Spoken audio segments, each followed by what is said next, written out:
Hello friends, welcome to புதுமை சமையல் உலகம். இன்றைக்கி நம்ம பார்க்க போகிறது இங்கே பாருங்கள், இதுதான் வள்ளிக்கிழங்கு, சிறுவள்ளிக்கிழங்குன்னு சொல்லுவாங்க. இதை வச்சு இப்போ ஒரு ஸ்வீட் ரெசிபி தான் நம்ம பார்க்க போகிறோம். இங்கே பாருங்கள், அவிச்சி எடுத்துருக்குறேன். அவிச்சி எடுத்துட்டு இந்த தோலை இது மாதிரி நம்ம அழகாக எடுத்துடணும். எடுத்துட்டு அதுக்கப்புறம் மாவு பிசைஞ்சிக்கலாம். அதுக்குள்ளே நம்ம இதுக்கு தீனி ரெடி பண்ணிக்கலாம். வாங்க.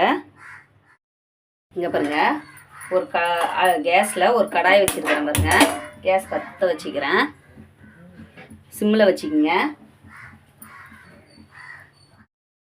இப்போ பாருங்கள், இதில் 100 வெல்லம் துருவி சேர்த்துருக்குறேன். இது ஹீட் ஆகட்டும். இந்த கட்டிலாம் இருக்கு இல்லையா, தண்ணிலாம் எதுவுமே ஊற்ற தேவையில்ல. இந்த ஹீட்லேயே இது கரைஞ்சி வந்துடும். இது இது மாதிரி இந்த கட்டிலாம் கொஞ்சம் கரையும். அதனால தான் இது கொஞ்சம் மெல்ட் ஆகட்டும். அப்புறம் என்ன செய்யறதுன்னு பார்க்கலாம். இப்போ பாருங்கள், நம்ம போட்ட வெல்லம் இங்கே பாருங்கள் எப்படி கட்டியாக மெல்ட் ஆகி வருதுன்னு. இதை இப்படி உடச்சி விட்டோம்னா அந்த கட்டிலாம் இல்லாமல் சரியாயிடும். இப்போ இதில் ஒரு தேங்காவை நான் மிக்ஸி ஜாரில் போட்டு பல்ஸ் மோடில் வச்சு குறைன்னு அரைச்சி வச்சுருக்கிறேன். இதை கூட சேர்த்துக்குங்க. சேர்த்துட்டு சிம்மில் வச்சே செய்யுங்க. சேர்த்துட்டு நல்லா இதை திரட்டி விடுங்க.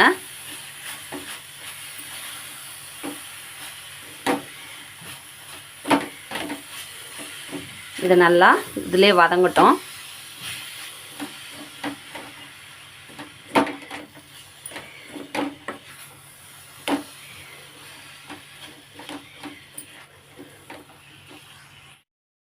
இப்போ பாருங்கள், உள்ள தீனி ரெடி ஆயிடுச்சு. இது ஒரு ஓரம் இருக்கட்டும். இப்போ நம்ம மாவு பிசைஞ்சிக்கலாம். வாங்க, கேஸ் ஆஃப் பண்ணிடலாம். பாருங்கள், தோல்லாம் எடுத்துகிட்டு வச்சுருக்குறேன் இல்லைங்களா, இதை கை கொண்டே நம்ம பிசைஞ்சிக்கலாம். இல்லைனா இது மாதிரி மேஷர் வச்சு இப்படி செஞ்சிங்கன்னா அழகாக மசிஞ்சிடும். இது கொஞ்சம் பெரிய கிழங்குன்றதுனால கொஞ்சம் கஷ்டமாக இருக்குது, வேறு ஒன்றும் இல்லை. இந்த பாருங்க, அழகாக மசிஞ்சு வந்துடுச்சு. இது நல்லா மசிச்சுட்டு உங்களுக்கு காட்டுறேன். இப்போ பாருங்கள், நல்லா இது மாதிரி மசிச்சாச்சு. இதில் கொஞ்சம் கொஞ்சமாக கோதுமை மாவு, எவ்வளோன்னு நம்ம சொல்ல முடியாது. அதனால் இது கொஞ்சம் கொஞ்சமாக இது மாதிரி கோதுமை மாவு கலந்து நம்ம சப்பாத்தி மாவு மாதிரி பிசைஞ்சிக்கணும். இதுக்கு தேவையான உப்பு லைட்டாக போட்டால் போதும். ரொம்ப போட்டுறாதீங்க உப்பு, அப்புறம் கறிக்கும். லைட்டாக உப்பு போட்டுட்டு கொஞ்சம் கொஞ்சமாக பிசைஞ்சி நம்ம கோதுமை மாவு இது சப்பாத்தி மாவு பிசைவோம் இல்லைங்களா, அது மாதிரி நல்லா கொஞ்சம் கொஞ்சமாக கலந்து பிசைஞ்சிக்கலாம். நல்லா தண்ணிலாம் எதுவும் சேர்க்க தேவையில்ல. தண்ணி சேர்த்தோம்னா வராது. இந்த மாவு கொஞ்சம் கட்டியாகணும், அதனால தான் இப்படி செய்யறது. இங்கே பாருங்கள், கொஞ்சம் கொஞ்சமாக மாவு கலந்து நீங்கள் பிசைஞ்சாலே அழகாக வந்துடும் உங்களுக்கு. கோதுமை மாவு இல்லைனா மைதா மாவு எது வேணாலும் நீங்கள் சேர்த்துக்கலாம். நான் கலந்துட்டு உங்களுக்கு காட்டுறேன். இங்கே பாருங்கள், நம்ம சப்பாத்திக்கு மாவு செய்கிற மாதிரியே மாவு கொஞ்சம் கொஞ்சமாக கலந்து அழகாக பிசைஞ்சி வச்சுட்டேன். இங்கே பாருங்கள், இது மாதிரி அழகாக நமக்கு பால் பிடிக்கிற மாதிரி வரணும் மாவு.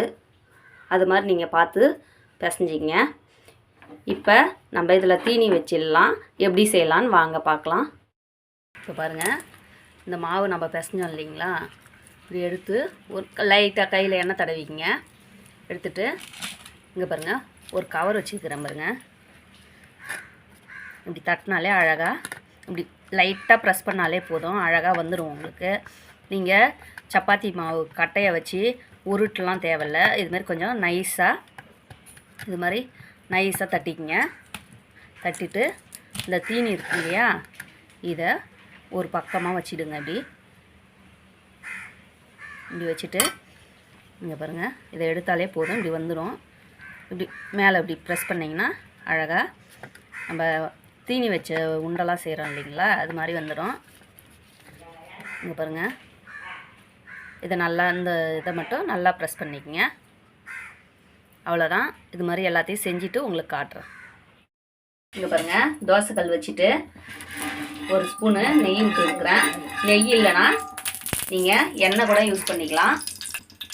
இப்போ நம்ம இதை செஞ்சோம் இல்லைங்களா, இதை அழகாக லைனாக வச்சு நம்ம சப்பாத்தி போட்டு எடுப்போம் இல்லைங்களா, அதே மாதிரியே போட்டு இதை எடுக்க வேண்டியது தான்.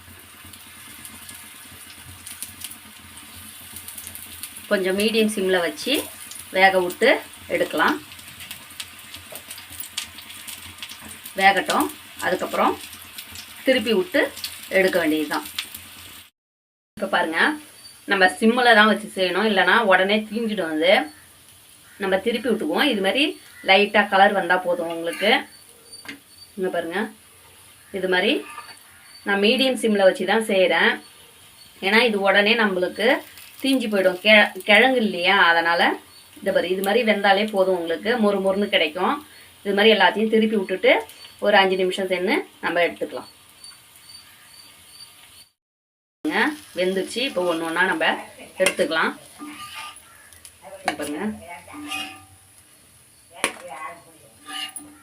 அவ்வளோதான், ரெடி ஆயிடுச்சு. வள்ளிக்கிழங்கு கொழுக்கட்டை.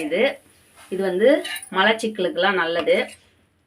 குழந்தைங்க, பெரியவங்கள்லேருந்து குழந்தைங்க வரைக்கும் சாப்பிட்லாம்.